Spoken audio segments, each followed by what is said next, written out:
the volatility in gold and silver prices. Of course, these two commodities have risen quite substantially over the course of the last several months, but just over the last couple of sessions, you've seen a precipitous fall.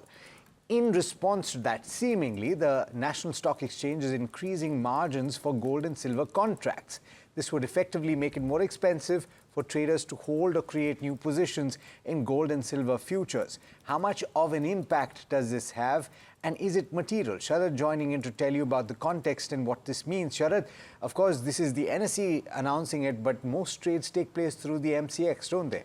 Well, yes, most of the impact won't be happening to the traders, as entire action is actually there in MCX. Very minuscule action comes in NSE, but this is a very important step because this is a precautionary measure coming in. Now, this additional margins which we are looking at, this is a risk containment measure, and this will be roughly 1% on the gold futures contract, but this is a higher side for additional margin when it comes to the silver. The number is 2.5% when it comes to the overall numbers coming in. Now, the additional margins, this will be effective from 23rd October as well. But why has it been announced? The most important thing is this is to protect the traders from the volatility and the way the gold has moved up more than 50% this year, but from its high levels, it has started retracing. Now, let's look at the numbers, how actually it pans out. But before that, let's see the impact. The impact, not much to the traders. MCX, most of the action is there, majority of the volumes. But do remember, MCX has not announced any additional margins as of now.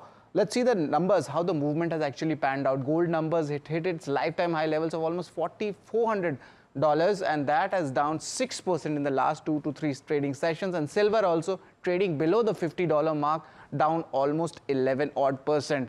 I did a segment analysis as well.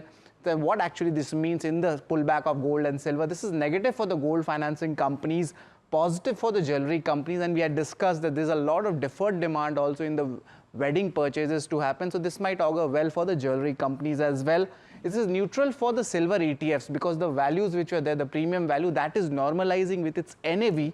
And lastly, Hindustan Zinc, this would be sentimentally negative for the stock. So these are the important sentiment analysis and what should we impact as a trader for both gold and silver when it comes to NSE.